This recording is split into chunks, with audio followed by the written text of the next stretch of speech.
guys, it's Joshua Reviews. I gotta be honest, when I was deciding, hey, what Halloween movie am I gonna review for this upcoming Halloween? Like, which one in the franchise? You know, I could do the one that I'm gonna be talking about in just a minute, but I figured if I'm gonna be doing this every year, I'm gonna be here for like,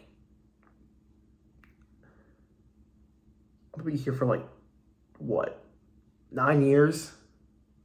I have no intention on doing that, so I'm just going to get all of them out of the way. So here on out, I'm reviewing 5 to kills leading up to Halloween when I go see Halloween Ends, which so far I've heard is the most divisive film in the franchise, but knowing what I know, I don't think that's true, but only one way to find out. I'm sure Corey will be an interesting character. Anyways, today we're going to be talking about Halloween 5. Obviously, I'm a Halloween fan. Wasn't self-explanatory. But don't get me wrong, guys.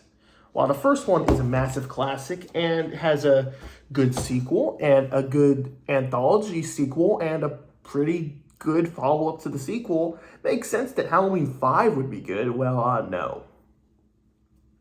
Halloween 5 is arguably one of the worst Halloween sequels in the franchise, and they're not wrong. It's pretty bad, but everyone shits on this film, and I think it's worth noting that every Halloween film does have its flaws.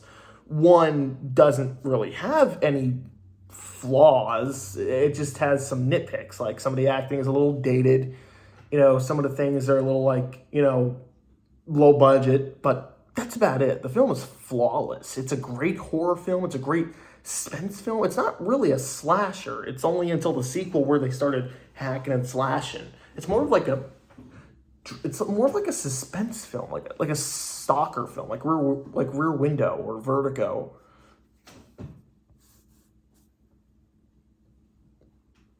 Whatever that was. Saw a thing on it. Whatever. 2 is a great sequel, but that's kind of when it went down the slasher subgenre. And then 4, then 5. And it's just kind of like, because here's the thing. When Halloween 3 came out, people hated it with a burning passion. But since then, it's gained a cult following. There are still people who still hate it, which I never got. But it's a good film. It's a really solid film. I love watching it every Halloween. So here's the thing. When they made Halloween 4 and it succeeded at the box office and pleased all Michael Myers fans, like, shit, we got to shit out another one. So they made 5 the next year.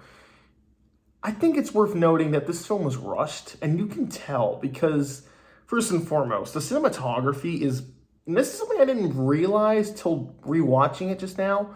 The cinematography is ass. It has some of the most shaky cam in any cinematic film I've ever seen, or just any mainstream film. It's weird. The camera just shakes all over the place, and it was really noticeable and kind of distracting. And I know people probably don't talk about that, so I'm probably gonna but it was something I noticed. I don't know if anyone else noticed it.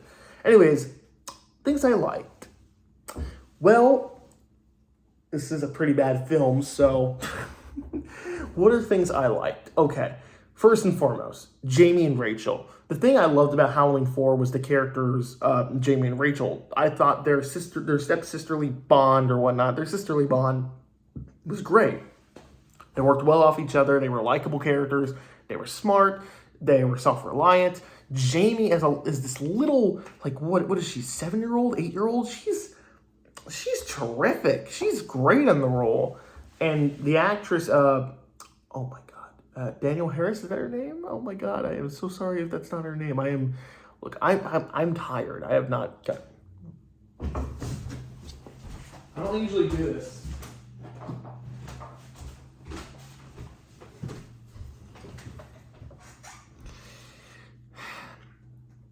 Case in point, they both do a great job with one another. That you feel the relationship, and they're in this movie, so it works very well. But I'll get into that in just a second. Danielle Harris, that was correct. Okay, good. Oh, whew. And I pissed off more Halloween fans. Anyways, so Danielle Harris and everyone does a good job in this film. Mainly Danielle Harris and her sister Rachel and Dr. Loomis. They give a good performance. There's a few good scenes in this film, like the car chase. That's a really good suspenseful scene, and I really did like it because it's Jamie getting chased by Michael in a car. And it's something we haven't seen before. Like, I know people hate that scene, but it's like, bro, Michael Myers can drive, you know? You have a problem with that? Like, I get it. You want Michael to walk and be menacing like that, but it didn't bother me.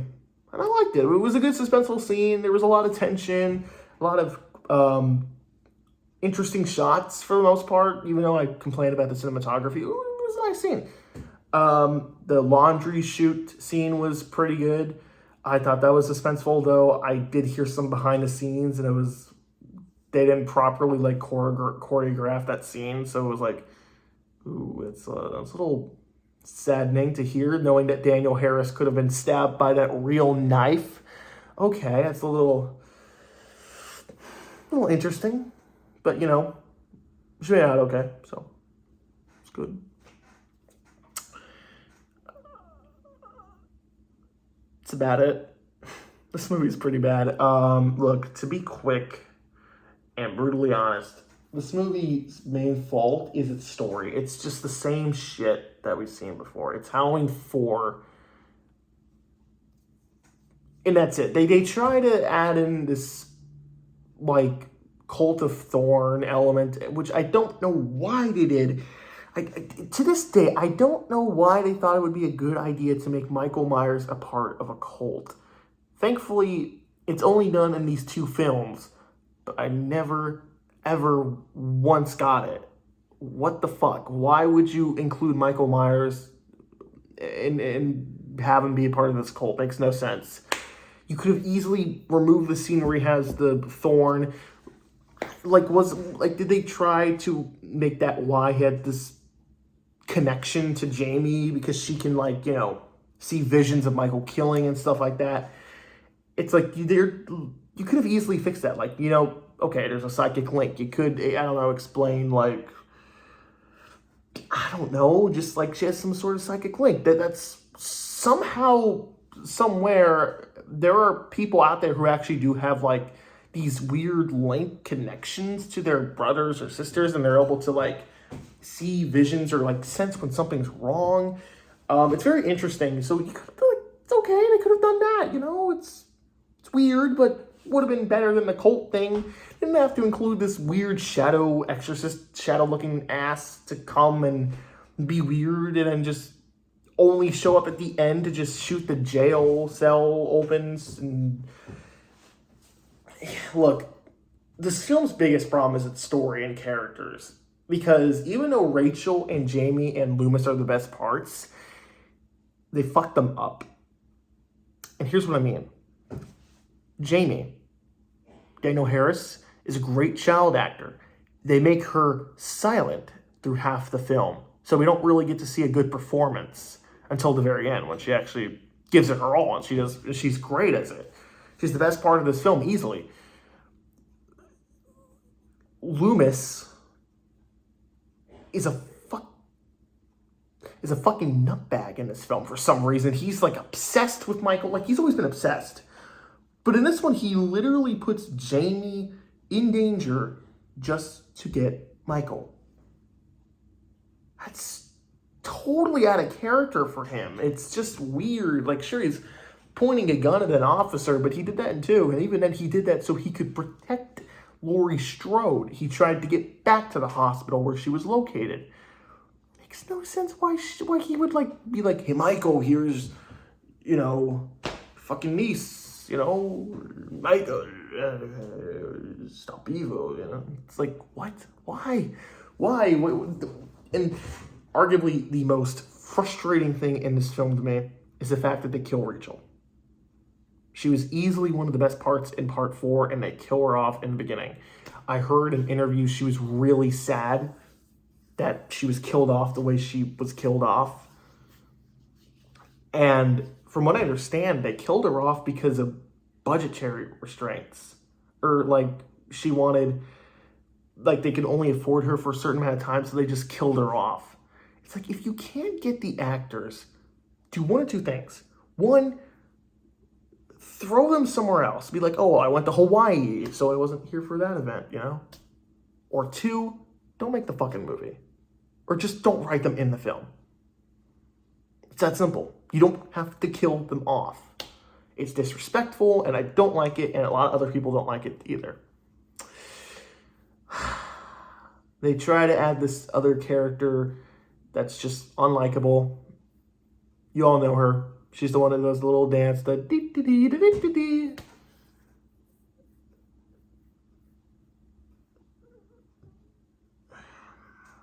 Michael in this movie looks like an alien.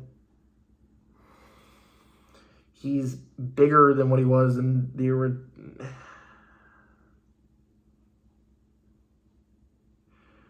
Look, it's hard to find good things about this film other than the things I pointed out earlier, but for what it's worth, this film's not awful. It's just the decisions they made to continue off 4, it's like, why? Why would you kill off Rachel? Why would you make Loomis this insane douchebag? Why would you make Michael big and bulky and not really menacing? Why would you do all this other shit? It's like, why? Why would this be the main focus? And it just feels like a retread. And you can tell. This is the first Halloween film where I'm just like, ooh, this is like, I've seen this before. Give us something new, okay? You know? Give us something new. There's some good ideas. There's some really bad ideas. And unfortunately, I think the bad outweighs the good. I'm going to give this movie a D+. It's watchable. It's watchable. Like, it's like not Halloween. It's like Alien 3. It's like the production was a mess, but ultimately, there's a lot of things in the movie that you may hate, or you may praise it for going balls to the walls insane. Pick your poison.